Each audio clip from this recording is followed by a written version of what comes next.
Resumed. It's questions to the Executive Office, and I call Deborah Erskine. Thank you, Mr. Speaker. Question 1. First Minister. And I'm going to ask Junior Minister Riley to take this question with your permission. Thank you, Mr. Speaker. We have made a good lot of progress in building good relations through the TBUC strategy, particularly across key areas such as shared housing, engaging young people through the TBUC camps and wider on-the-ground delivery, the Urban Village Initiative and removing interface barriers. I want to place on record the amazing work by the community and voluntary sector, and in particular groups and organisations on the ground who are invaluable to us all. Through our engagements and visits in recent months, we've demonstrated that we are fully committed to continuing the process of building good relations in a future defined by peace and prosperity for everyone that calls here home. This is shown through our cross-cutting commitment to peace in the draft programme for government. We recognise, of course, the challenges still remain. The day-to-day needs of communities have also changed considerably over the past few years.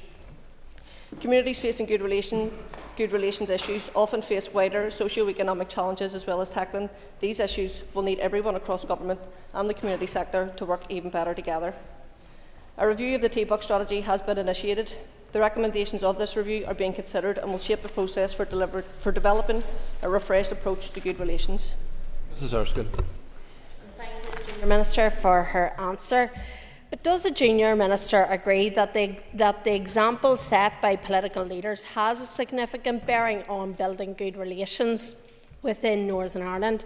And in that context, does she accept that the First Minister's recent attendance at an IRA commemoration event and the First Minister's glorification of terrorism is actually an example of not building those good relations within our community?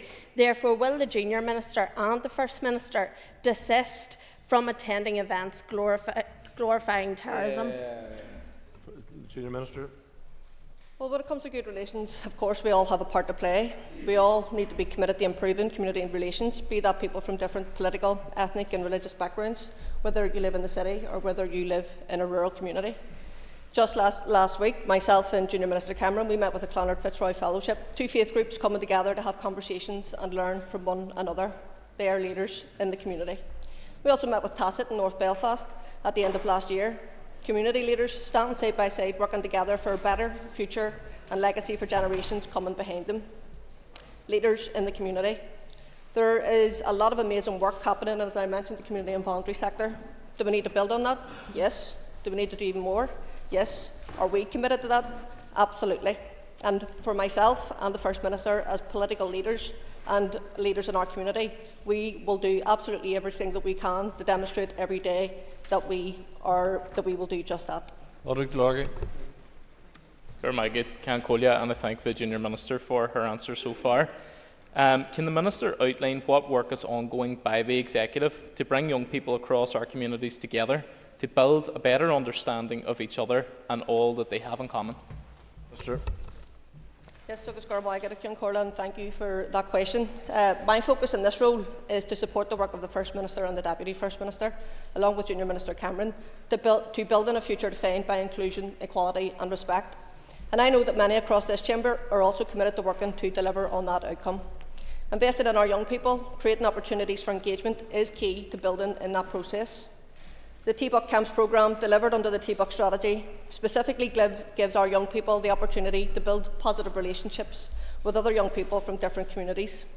Since summer 2015, the Executive Office has invested over $12 million in the TBUC Camps programme, with over 950 camps delivered, reaching over 33,000 young people. In the past year of 24-25, a further $1.5 million has been invested, with over 110 camps currently being delivered. That investment into our young people and into their futures is so vital. Learning from each other, understanding each other, recognising that we have more that unites us than divides us in what is an increasingly diverse, vibrant, multicultural society is quite simply invaluable, and we will continue to support that work moving forward. Minister, in evidence sessions to the Committee for the Executive Office, we've been advised that there is no definition on the statute books for good relations. Is that something that the Executive Office will be taking forward? Thank you. Minister. Well, I think when you look in terms of good relations and the strategies that we have ongoing within the Executive Office, When you look at strategies such as TBUC, it has had a clear impact on the lives of people here through the development and investment in the headline actions and the wider commitments, by removing interface barriers, by bringing people together through sport, education and through the camps. As I said before, we have invested, since 2015, we have invested over 12 million in camps programme, over 950 of those delivered, and we reach a massive 33,000 young people.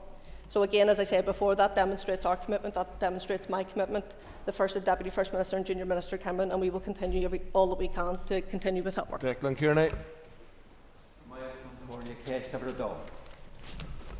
First Minister. With your permission, Junior Minister Early will take this question also. Gurmai agat a Cian Corla agus the Gactanian Shaw and Fragra Shaw Asgaelig, Mos Miloth and the Clushini a Curve. Hui a Figi a Gorlia, La Harnial na Minlach, Etchnak, Canahin, Hontaki la Forbers na Stratashin Nu, Coananis, Keniac, O Fiha Fi Cuig Amak. Glockmids na Torhi o Clarella and a Bletcher, La Sang Hestina, Sohi agus Credin Widge, Gowill Ga, La Focus Ladger, or Cur Higgis Lancha Pibli, Matamage La Golaniac, and Lek, and Kenihis, agus Nyayonanis Keniac. Shaw for Glee, Pibli, or Hurami Gamwill, agus Boyle and Clinstons, O Preo Partiha Lasfara, O Arniel na Minlach, Etchnak, agus Tohi a Gitchinya. Malamish the Gacdinia, and new occur in Newell, Socorlia, Cantavak Shaw, Nurave, Shea or File, Go Pibli. Amina Nullig, Dilchim Widge, and Taff Red New News Block, a Curravine, the Stratasha Raiha, Coananis Keniaha, Gavila Cuig Jeg, Gavila Fiha Cuig. Mar Ian Lafragra Ungrin. Luggy Bams and Afrakni are an Afri Sontasak at Tataka, Oshalu and Stratish. Comai Lishanga at on Leveni Sol Lupa, Lafrastal, or Emacti Shakraha. Luggy Bam Foster on or a Hawakti, a Tarahanik Shid Treej Satil. As I runa talking Lannan Chere, Lishan Flay, Leminley Etnaha, Lehestak the Horch, Doive, August Parch, a Horch Doive, a Vorbert and a Stratish Shaw. Mr. Kearney. Buíhas leis an ara a socht an fragra sin, agus lenachas sin ara. An féidir leat a dhéimhnú, go mé cóirle hánas ran fartí a ceart an leis na grúpi is mó a mé tionahar orthú leis an strata seo. Minister. Is féidir Kincha. Agus bhhailm ahananta se hort don obair ar rin de cóilta, sa réimse seo le linn an treibse sa rin. Is féidir le mearmhú don cóilta, go bhfuil airí tiomanta, lena Kinchi go bhfuil an stratas nua an Coananis Keniac Arnach don aim, agus go léirfa inchi tahi seal na nini a tá grílar a bhfuil si géirí a winchamach. When stratas ribisho, bonu and fo grúpa an Coananis Keniac margu a grílar an realtas de Vinley Etnaha, agus Emerky, agus le taki leis an obair ar Coananis Keniac, agus ja cadrih kinna a chur hankin. Tá fo grúpa in a co-farchi Larnach go bhfuil in ar ran farteach le Minley Etnaha, agus tá rúil sontaach ige le taú le tosiachtaí ratha a chur a bhéim agus tosiachtaí amach an seo a stúrú. Janan an fógrúpa ina diacht ar achna greachtas fihe, faoi láthair agus bíonn sé i gobar le príomhcéisina agus príomhgríomhachtaí a hain ahint a churthaí fios ar na daoine a dhéanann sé an na diacht orthú. Coidúin teála sin ar fad leis an ran farteacht a bhúnlú agus muidí gobar dros stratas Coananis Keniac ó fihe fiúig amach. Stuart Dixon.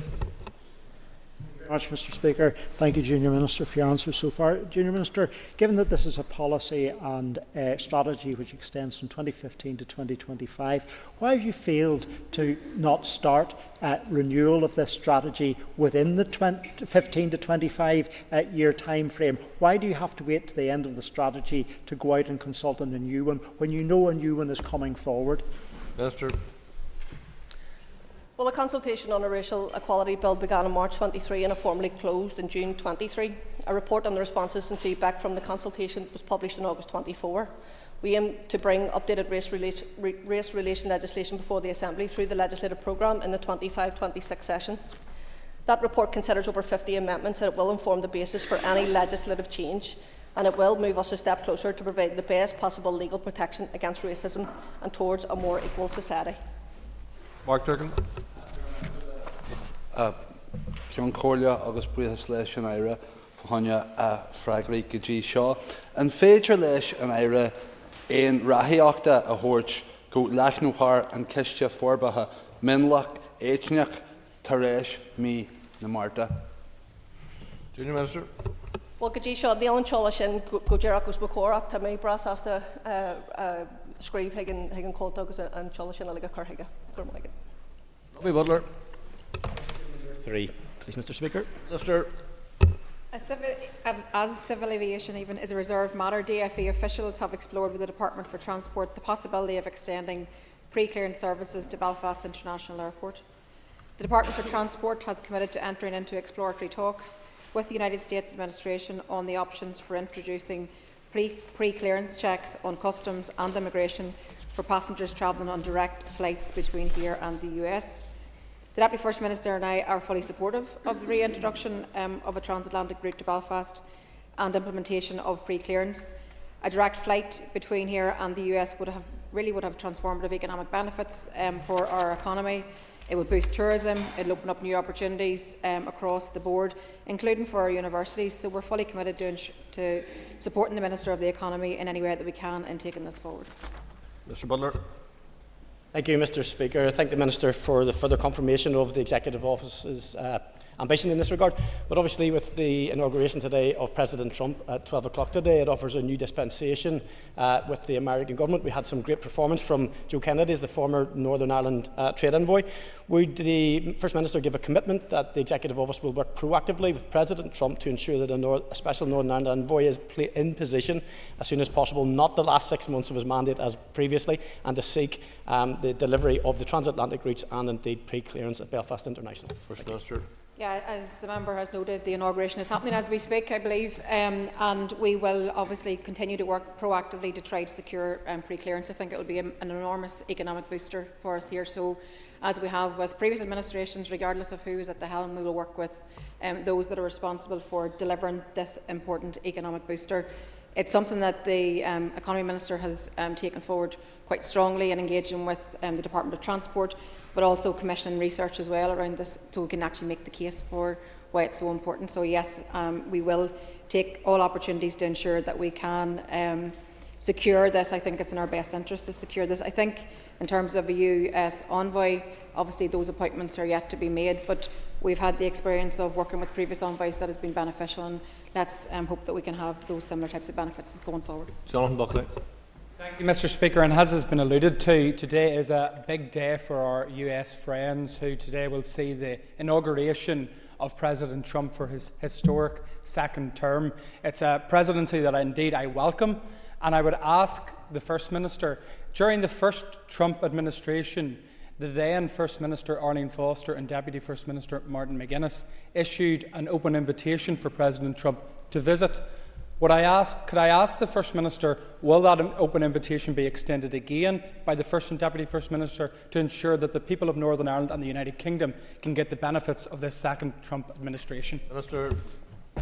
I think there's a lot of a grey area in terms of what the intention of this new administration will be, particularly when it comes to economic policy and protectionism policy. So I think we're going to have to work our way through that. He's only been inaugurated as we speak, and we can consider all of these things in the round going forward. My interest engaging with an American administration is always in our own selfish interest, and I think that is something that is important. We can all have our own views on the individual that holds the position of president and are all entitled to do so.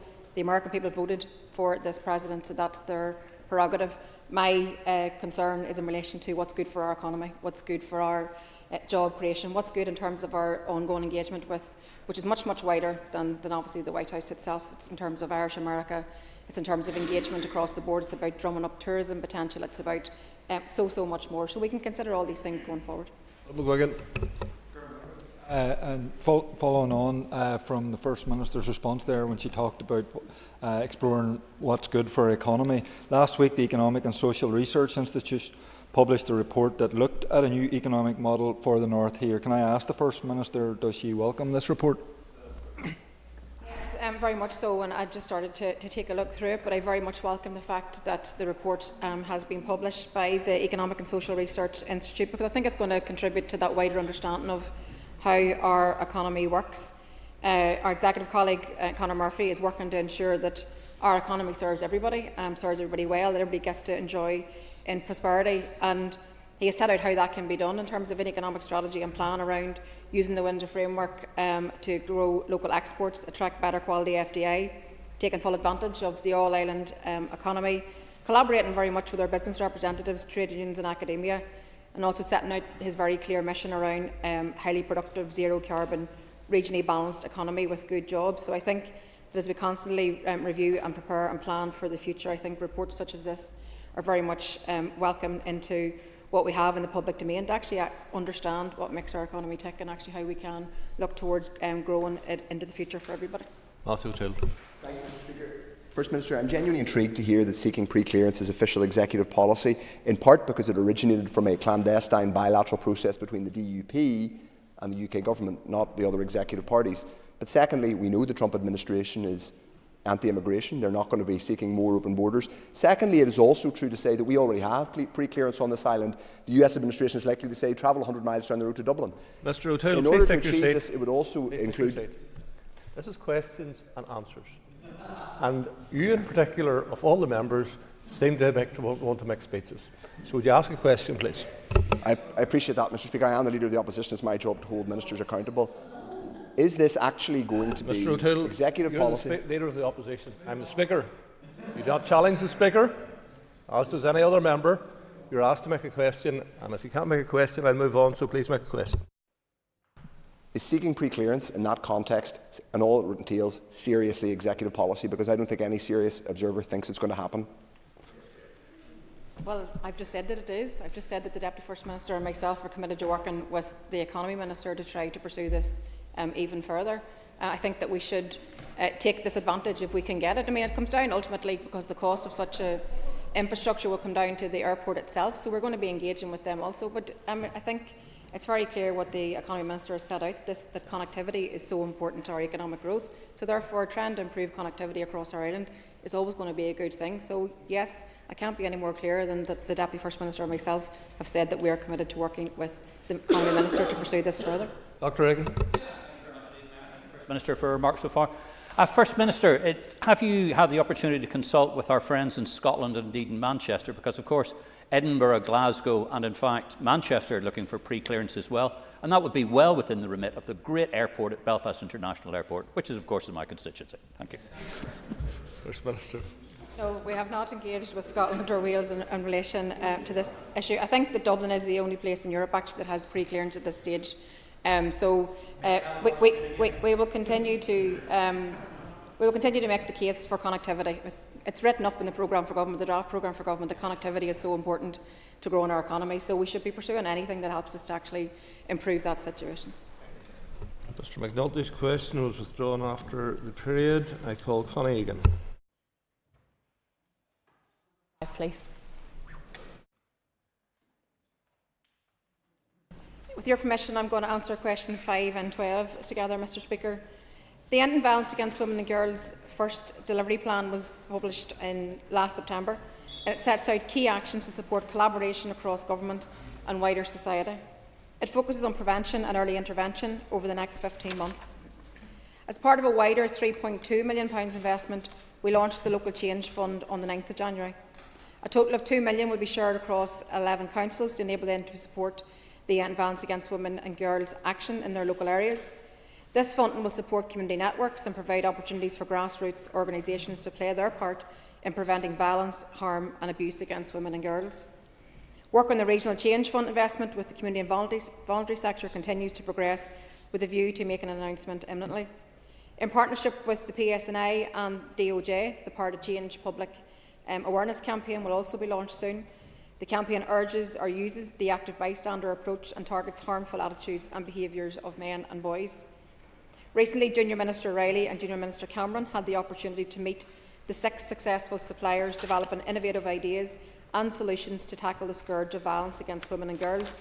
And this was part of 2 small business research initiative challenges. Work is also progressing with partners to advance other elements of the delivery plan, including work with sectoral groups to address key issues such as safer socialising and healthy relationships. Minister, can I ask if there's any mechanisms within your department to ensure that there's coordination between councils when it comes to dispersing the Local Change Fund? Yes, I mean, I think this the strategy itself aims to bring that joined-up, coordinated approach, whether that's across our councils or working with the executive on all departments and their own responsibilities. So the fund itself is consistent across all of the councils, so I think it's important that we are joined up. I think it's important that we support projects that on the ground that are making a real difference. And perhaps there may be differences of approaches in different areas, maybe rural versus urban. There are different factors at play, but I think there's a fair degree of consistency in terms of how it's going to be rolled out across councils. One council has already launched, and a number of others will launch before, all the rest will launch before March. Cheryl Brownlee. Thanks to the First Minister for her answer. Just in relation to the Change Fund, in terms of engagement with councils and TEO, how do you feel that is moving forward? Has those relationships been positive, or are you foreseeing any difficulties in the rollout of the scheme? No, I think there's no issues have been raised or elevated to ourselves for sure. Our officials have engaged across all of the 11 councils regarding the proposals for Strand 1, the local change fund itself, and they said applications have opened in Antrim and Newtonabbey Council on the 6th of January, and then across all the other councils between now and March, with delivery commencing from April 2025. So I think that's really good news. I think the councils are very much willing to play their part, and they're considering proposals to use in-year funding to build momentum for the local change fund, how they're going to raise awareness around the topic of ending violence against women and girls. They're also looking at how they're going to build the capacity of the community and voluntary sector, and who better than our councils that are very close to the grassroots delivery and those projects that are on the ground doing this work every day. So I think that seems to be going well, seems to be a success. But then in parallel to all of that work, we've also got engagement with the community and voluntary sector in relation to Strand 2, which is the regional change fund, and plans are progressing, and I hope that we are going to be able to launch that over the next coming days. Emma Sheeran. Minister, can you outline how exactly this fund is going to work to complement the fantastic work that is happening through the local groups on the ground to try and end violence against women and girls? Yeah, I mean, because the strategy itself was about how we can work collectively to end the scourge which is violence against women and girls, and core to the delivery and the success of these challenge funds that we are launching is about how we can work with those people that are already on the ground, how we can work collaboratively with those people that actually have the expertise and the skills in which to deliver this message, what we in terms of prevention, really, really strongly. So I can say to you that collaboration has very much been embedded in the strategy from the very outset. The sector were part of the design of the strategy itself. They're part of the oversight structures for its delivery, and I look forward to. I mean, time does move quite quickly. We launched this back in September. We'll be due our first report 6 months in next month. So I just think that we'll be able to, I suppose, have an understanding of how quickly we've advanced the pledges that we made for the first 2 years of the strategy, and I look forward to getting that review. But I'm confident that what we set out from September in terms of the strategy is already coming into play, with the funding being announced for the local change fund, but then also the regional change fund over the next number of days as well. Cara Hunter. First Minister, can you detail the engagement the Executive Office has had with the British Government in regards to online harms causing violence against women and girls here in Northern Ireland? I don't believe that we've had any direct discussions as in our department, but I know that across other departments, for example in the Department of Justice, I'm quite sure there has been some engagement. I know at official level as well we are collaborating, because I think it's important that we pick up what works well elsewhere and take it and learn from it and do it here. So if there's been any direct engagement, I'm very happy to respond to you in writing if I can give you any more than what I've just said just now. Thanks.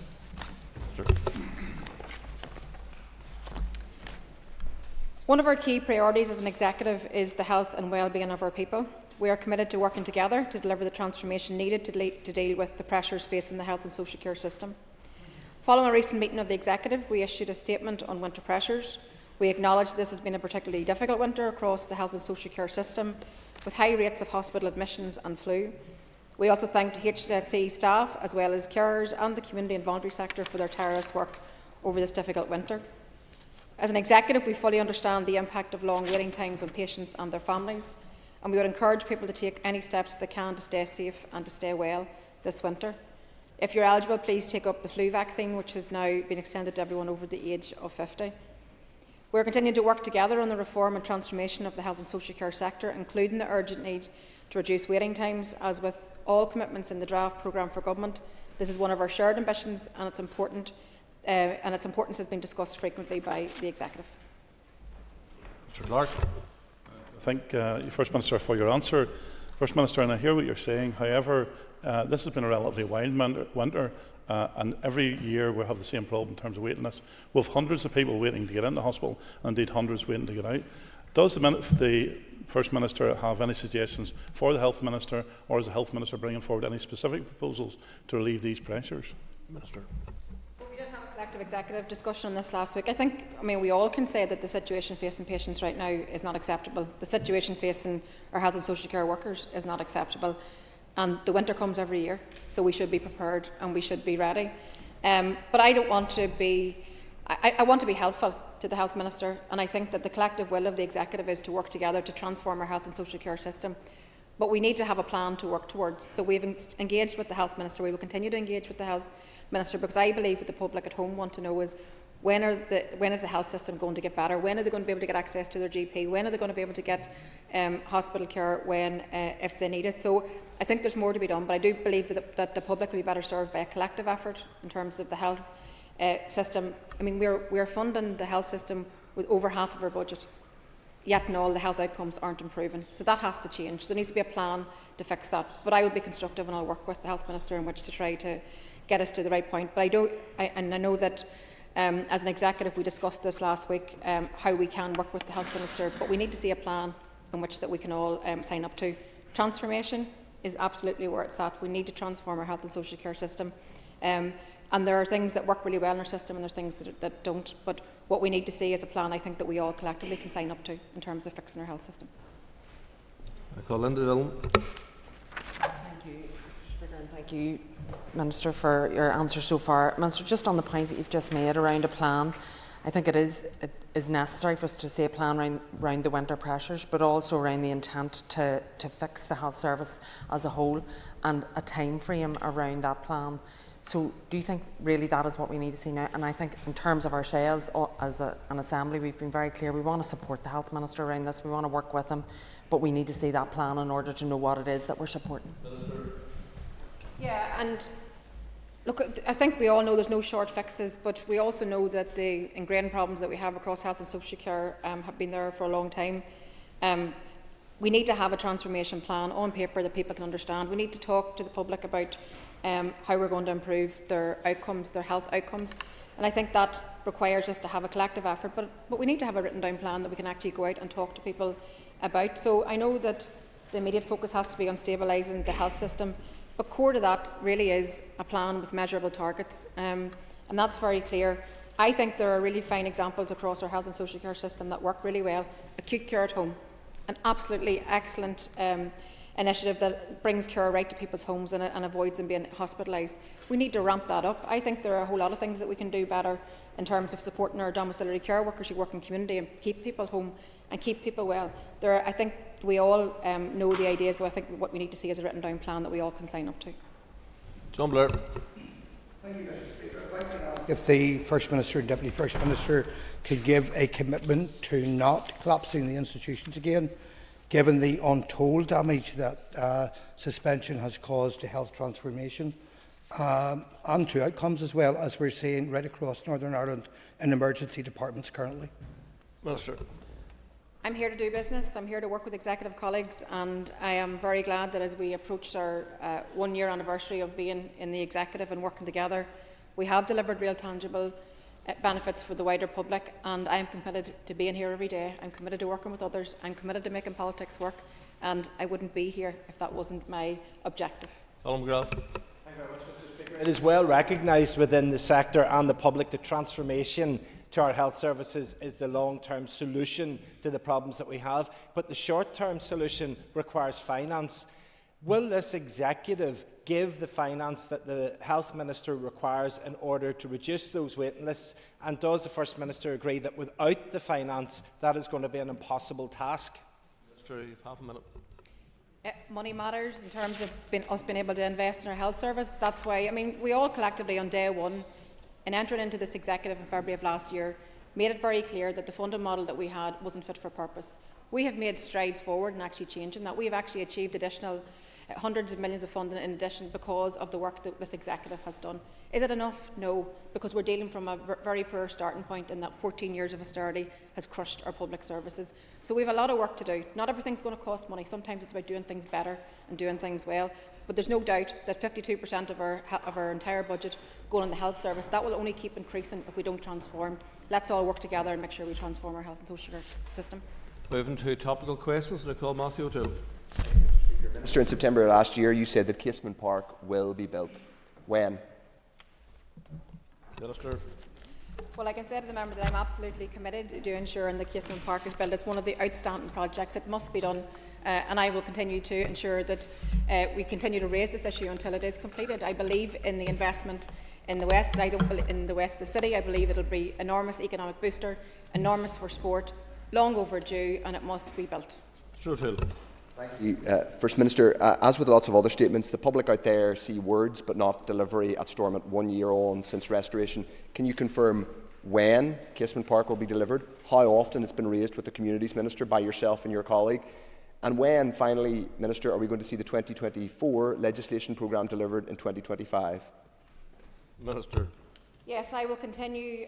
My own personal view in Casement is well known and rehearsed in this House over and over. I want the Communities Minister to move to work with the GAA and to have this project completed. I believe that the GAA community deserve nothing less. I want to invest in sport. Sport should be a big uniter, not something that divides us. But in terms of the legislative programme, we'll be bringing a statement to the House. We've asked ministers to update us in terms of their legislative programme for the rest of the mandate, and we hope in the short period ahead to be able to come forward and set that out for the House. In terms of 1 year in, as I said, and a lot of good things have been delivered by this executive, things that we can be very proud of in terms of helping to assist people's lives, make people's lives better, whether that be childcare, whether that be McGee Task Force, whether that be the announcement of the A5, the Cookstown bypass, Enniskillen bypass. The list is quite extensive in terms of what we've achieved in this first year. Have we more to do? Absolutely. Will we get there and make even more strides positively forward? Yes, we will too, because the four parties of the executive are committed to ensuring that that is the case. John Blair. I'd like to ask the First Minister and Deputy First Minister if they could possibly outline the Executive Office communications plan with regard to ensuring that everyone who wishes to come forward to contribute to research into historical clerical abuse of children is given the choice to do so, given the tight timeframes. Yes, it's important that we are obviously going through the research at this moment in time, and then we will obviously have to make decisions based on that information that comes forward. But we want to be inclusive in this process. It's very important that we ensure that all voices that want to be heard are heard. So I'll take that away, and if there are any particular issues in which you're identifying, I would like to hear about it, because this is important that we get this right. This is the third part of institutional abuse, and we need to get this part right. But the research projects are underway. But as I said, if there's particular issues, please let me know. Mr. Blair. Thank the First Minister for that answer. And further to that, evidence to the Executive Office committee last week was clear that there were people, even some still resident in Northern Ireland, who had not been aware of the redress scheme for historic institutional abuse of children. What specific learning has been taken from that to ensure that this is not repeated with regard to the historical clerical abuse? Minister. I don't have the exact detail in front of me, but I can say it's been quite wide-ranging in terms of promotion of the scheme, ensuring that people are alert to it, and that's been done in a whole varied range of ways, whether it be online or publications.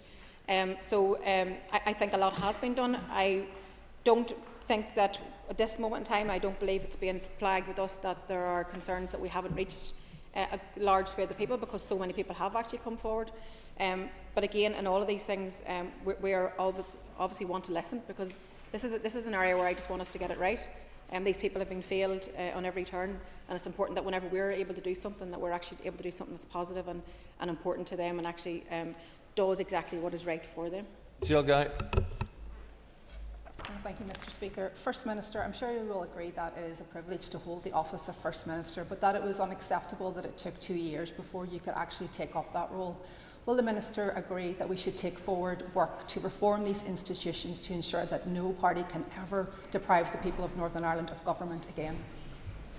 First Minister. Thank you for that. And as you know, there perhaps isn't a collective view in the executive in terms of in the executive office in terms of reform. I personally have a party view in terms of the Executive Review Committee should do its work. That's where we should have these conversations, and I'm absolutely committed to playing my part and the party's part in terms of that conversation around how can we make sure we're fit for purpose, how can we make sure that we make this work to the best interest of the people that we serve. Thank you, First Minister. Just so I understand that you're answered correctly, are you going to support that the work of the Executive and Assembly Review Committee takes forward work on reform of these institutions within its remit?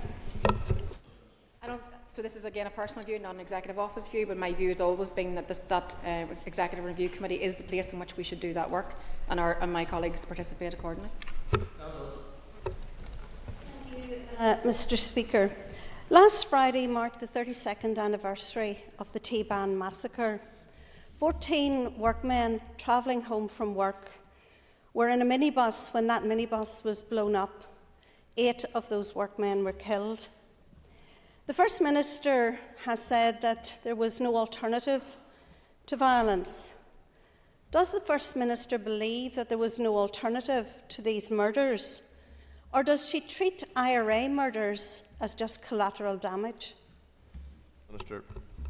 There's no escaping the fact that we have a very turbulent and difficult past, and I think that it's also very important that we remember the fact that much trauma, much suffering has been inflicted on so many people across our society. I believe my job as a political leader of 2025 is to try to heal the wounds of the past, try to allow the space for us to be respectful of each other and our journeys and our life journeys and what we believe. And I think that's important that we create that space for each other. I'm committed to doing that, and I would ask the member to join me in that too. Mrs. Dodds. Thank you, Mr. Speaker. First Minister, I think the victims of IRA violence will listen very carefully to what you have to say, but will realise it is the same old platitudes over again. You could move to change that. Today in this chamber, given that your party did not cooperate with the King's Mills inquest, will you now call upon the police ombudsman to actually release the report into the King's Mills massacre and ensure that these families get justice? First Minister. I believe in all families having justice. I believe in all families having truth. That is why we have to find a way to properly deal with the past. We had that with the Stormont House Agreement, and unfortunately others walked away from that, mainly the British Government and yourselves included. Look, we have to acknowledge that we have so much hurt and pain of the past, but let's help every family to move forward. Let's not pick and choose who we want to help and support.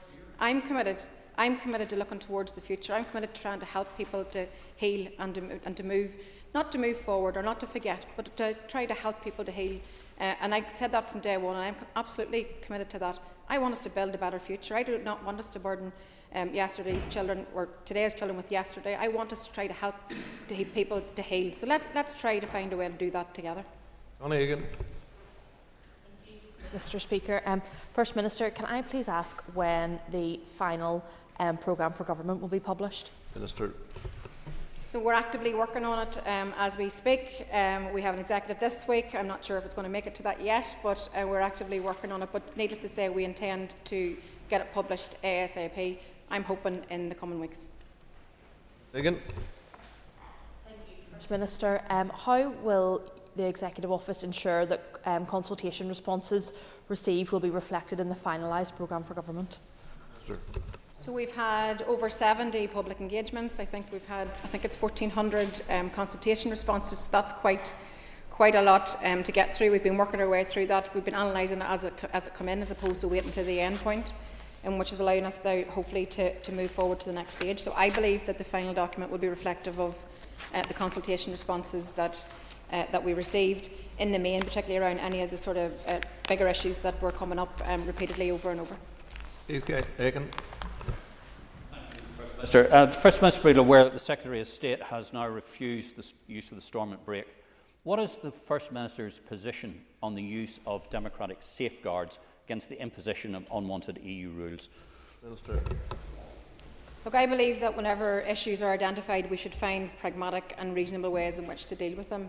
The Secretary of State has made his call in terms of, as he can, in terms of the Stormont break. Now, we just need to find ways to make things work. And where there's pragmatism required, then let's just try to find ways to do that. Let's not have stop-start. Let's create the stability and the certainty that the business community would require around these issues. And where we find issues, let's use the mechanisms that we have in which to raise the issues and try to get resolution. Dr. Reagan. The First Minister, I thank the First Minister for her remarks. The question is, what is the role of democratic institutions, and particularly the safeguards that were supposed to be set in place for us to be able to make sure these things were going? The key question is, when the Windsor Framework Democratic Scrutiny Committee clearly doesn't work and doesn't do what it's supposed to do, what are we going to do as a proposal, coming particularly from the Executive Office, to be able to make sure we get things that people can actually have some faith and trust in? Because quite frankly, people don't have any faith and trust in the rules and systems we have at the moment. Minister. I think that we were a long time in a period of uncertainty. We were in a long time to get to the point where we had the Windsor Framework. Those mechanisms that are now agreed are agreed. They are the democratic mechanisms in which we have in which to deal with these issues. The Stormont break is not going to be pulled on this occasion, but let's continue to find resolution to the issue that's been actually identified. Let's be pragmatic about it instead of grandstanding or trying to be overtly political about it. We are where we are because we've been taken out of Europe against our wishes. That's my personal view. And we have to deal with the consequences in a post-Brexit world. That is, again, what we're dealing with. But that's my personal view. I just want us to create certainty and stability for the business community, and where issues are identified, we should try to find resolution to them. Brian Kingston. Mr. Speaker, and the First Minister's answered some questions on good relations matters today. And would the First Minister agree with me that in pursuance of good relations, of the importance of showing democratic leadership and not promoting the glorification of terrorism? Again, I've made the point that we should be very sensitive to the fact that whenever we're talking about individuals that have been killed throughout the course of the conflict, regardless of how or by who, that it's important that we're respectful that they are an individual with a family, with a mother and a father, with siblings, perhaps children. So I think we should be very sensitive to the fact that everybody has a right to remember their dead and do so in a dignified way. My job, as I said, is to try to deal with the past in a way that allows us to be as comprehensive as we can, that brings truth and justice to as many families as we possibly can, but also that somebody that looks to the future and tries to look towards the next 10, 20 years and making this a better place, a society that's free of sectarianism, a society that's free of racism, a society that's inclusive. I think that would be a better prize for everybody that we collectively serve. Mr. Kingston. Push the First Minister more on this. When she talks about a victim-centred approach and sensitivity to those who have suffered in the past, does she not recognise that when individuals who engaged in terrorism are individually lauded and honoured by those in political leadership, it causes only hurt to the families whose loved ones were murdered by terrorism? Mr. Minister. I think, Mr. Speaker, I've answered the questions. I mean, I've said before in this House, I said when I took up post as First Minister that I'm sorry for every single lost life, without exception. That is my position. And I just think we need to be a bit more sensitive. And actually, if you look at the victims and survivors strategy that we brought forward, a trauma-informed strategy, it also talks about recognising the difference and the different perspectives of the past. And I think that's important in terms of healing. And I think I would encourage us all to take that approach instead of trying to take, I suppose, point scoring politically off each other. Let's be consistent, and let's try to work together to heal the wounds of the past. Alistair. Given the controversy around recent public appointments, and I speak about appointments to the Education Authority and the recent news regarding the board of the Arts Council, is it acceptable in terms of public transparency that we are still awaiting a public commissioner or commissioner for public appointments to actually be in post? Minister. We have started that work. Unfortunately, it has taken us a bit longer than what we all would have wanted, but in June 2024, ministers agreed to run the new competition to appoint a Commissioner for Public Appointments, and I can tell you that preparations are well progressed. I can say also that since the previous Commissioner stepped down from her role, the day-to-day business of the office has continued, including the provision of advice and guidance. However, this has not extended to the statutory regulatory duties of the post, which only a Commissioner can undertake. Public appointments have continued in the intervening period, and the Capani Code of Practice continues to apply. Okay, if members will take their ease for a moment while we change ministers.